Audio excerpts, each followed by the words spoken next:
साथियों, अगर आपको अभी भी लग रहा है कि टीआरई 4.0 वैकेंसी नहीं आएगी तो आप एक बार ये वीडियो देख लीजिए। जो उसमें तो अभी और भी उसमें मई महीने तक आपको बता दें, मई तक आपको चौथा पांचवा भी होने वाला है, तो चौथा भी होगा। और साथियों, ऐसी ही चीज जेडीयू के ट्विटर हैंडल से भी पोस्ट की गई थी, आप देख सकते हैं स्क्रीन पे। और ऐसी ही बात साथियों बीजेपी के ट्विटर हैंडल से भी पोस्ट की गई थी कि आपका टीआरई 4.0 मई में कराया जाएगा।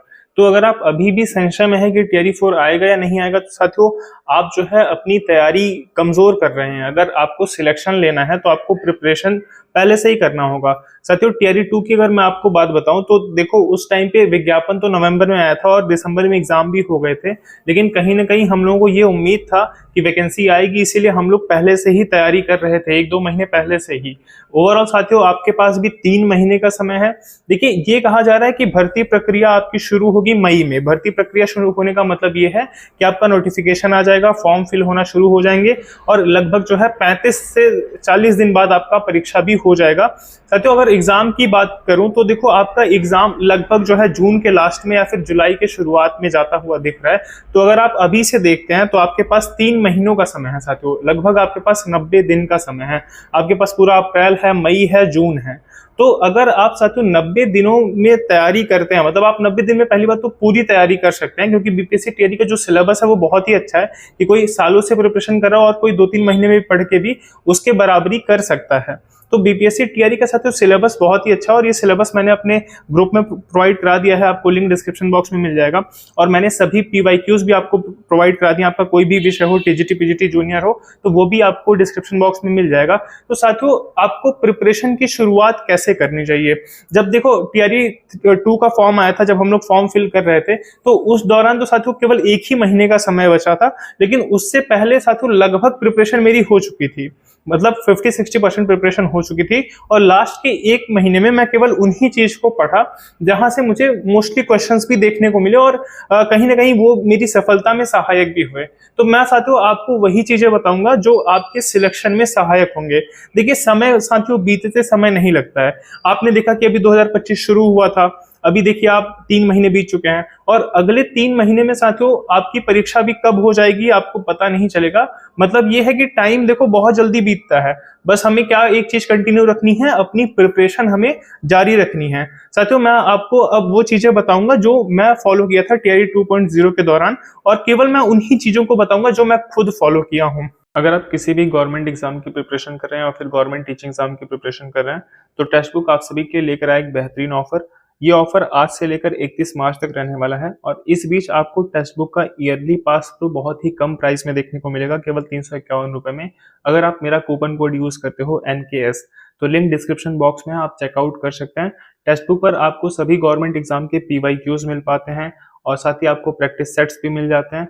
आप प्रैक्टिस लगा के आप अपनी रैंक देख सकते हो कि आप कहाँ पर स्टैंड कर रहे हो और किस सेक्शन में आपको और मेहनत करनी है और किस सेक्शन में आपका अच्छा स्कोर आ रहा है। तो ये सभी आप एनालाइज कर पाओगे टेक्स्ट बुक के पास प्रो के साथ में।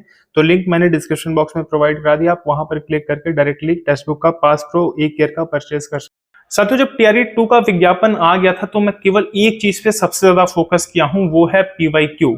मेरे पास उस टाइम पे केवल टीआरई 1 का पीवाईक्यू था और मैंने लगभग समय, चूंकि बहुत ज्यादा बचा नहीं था, लगभग 1 महीने का समय बचा था और उस 1 महीने में से साथियों लगभग मैंने 1 सप्ताह केवल पीवाईक्यूज को एनालाइज किया और ये सोचने का प्रयास किया या ये खोजने का प्रयास किया मैंने कि कहां से ये क्वेश्चंस पूछे गए हैं।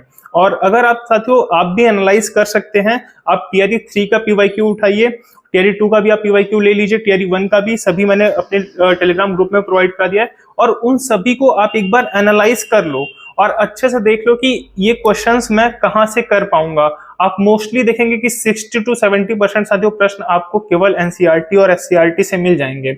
अगर आप पीआरटी की प्रिपरेशन कर रहे हैं, टीजीटी पीजीटी जूनियर की प्रिपरेशन कर रहे हैं, तो एनसीईआरटी से आपको मोस्टली क्वेश्चंस तो देखने को मिलते ही हैं, लेकिन साथियों यहाँ पर आपको ये ध्यान रखना है कि केवल एनसीईआरटी से ही आपकी तैयारी कंप्लीट नहीं होती है।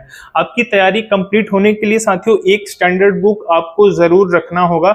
मैंने आपको जीएस स्ट्रेटजी में तो किताबें बता दी हैं कि आपको कौन कौन सी किताबें, कौन कौन सी एनसीईआरटी फॉलो करनी है, लेकिन साथियों आपको अपने विषय की स्ट्रेटजी स्वयं बनानी होगी कि मुझे कौन सा जो है किताब, कौन सी बुक अध्ययन करनी है, कौन से नोट्स को पढ़ना है कहाँ से क्या चीज देखना है, ये साथियों आप अपनी विषय का खुद आप एनालाइज कर पाएंगे। आप चूंकि देखो मैं एसएसटी का स्टूडेंट हूं तो मैं एसएसटी के लिए तो बता सकता हूं, लेकिन जैसे अगर आप मैथ साइंस के हैं, अगर आपका सब्जेक्ट हिंदी है, संस्कृत है, इंग्लिश है, ऐसे में साथियों आप मोस्टली फोकस करेंगे एनसीईआरटी और एससीईआरटी पे, और इसके बाद आप एक अपने स्टैंडर्ड बुक भी रखेंगे जहां से आपको ये लगता हो कि यहाँ से मोस्टली क्वेश्चंस जो है कवर हो जाएंगे और यहीं से आपकी एग्जाम में मोस्टली जो है क्वेश्चंस पूछे भी जाते हैं। साथियों अगर मैं आपको बताऊं कि आप अगर प्रिपरेशन शुरू अभी करना चाह रहे हैं तो आप प्रिपरेशन शुरू कहां से करेंगे, तो देखिए प्रिपरेशन की शुरुआत आप करेंगे बीपीएससी के पीवाईक्यूज से। आप सभी पीवाईक्यूज को डाउनलोड कर लीजिए, उनका फाइनल आंसर की भी आपको मिलेगा वहीं पे, तो आप एक बार तो उन सभी क्वेश्चंस को सॉल्व कर लीजिए, आपको एक आइडिया लग जाएगा। आप एक सप्ताह का समय निकालिए साथियों, और इस एक सप्ताह में आप केवल और केवल जो है अपनी स्ट्रेटजी बनाइए और आप पीवाईक्यूज को एनालाइज करिए। और पीवाईक्यूज को साथियों एनालाइज करने के बाद आप घटना चक्र जो पूर्वावलोकन की किताब आती है जो आपको स्क्रीन पे दिख रही है, आप इस किताब से साथियों एक बार सभी क्वेश्चंस को लगा लेंगे जो आपके एग्जाम्स में सिलेबस में आते हैं। जैसे मॉडर्न हिस्ट्री आती है, पॉलिटी अगर आती है, ज्योग्राफी आती है, ये सभी चीजें आप यहां से एक बार लगा लोगे। इवन अगर आपका सब्जेक्ट भी है साथियों, जैसे साइंस आपका विषय, तो आप साइंस के क्वेश्चंस लगा लीजिए। आपका एसएसटी सब्जेक्ट है तो आप एसएसटी के अंतर्गत जो भी विषय आते हैं, हिस्ट्री, पॉलिटी, इकोनॉमी, ज्योग्राफी, आप उनके क्वेश्चंस को अटेम्प्ट कर लीजिए। मैथ्स है तो आप एक बार मैथ्स के क्वेश्चंस को देख लीजिए, क्योंकि ये जो सोर्स है साथियों, जो किताब है, यहाँ से मतलब बहुत से क्वेश्चन सीधे आ जाते हैं आपकी परीक्षा में। और आने का कारण भी साथियों यही है कि बीपीएससी मैंने जो भी एनालाइज किया बीपीएससी को, वो पीवाईक्यूज को जरूर पूछती है, चाहे पीसीएस का एग्जाम हो बीपीएससी का, चाहे वो टीआरई के एग्जाम्स हो। और टीआरई के एग्जाम्स में तो साथियों पीसीएस के एग्जाम जो क्वेश्चंस हुए हैं पीसीएस के बीपीएससी, वहां भर भर के क्वेश्चंस आपको टीआरई में देखने को मिलते हैं। तो यही साथियों देखिए होती है बेस्ट स्ट्रेटजी, बेस्ट रणनीति।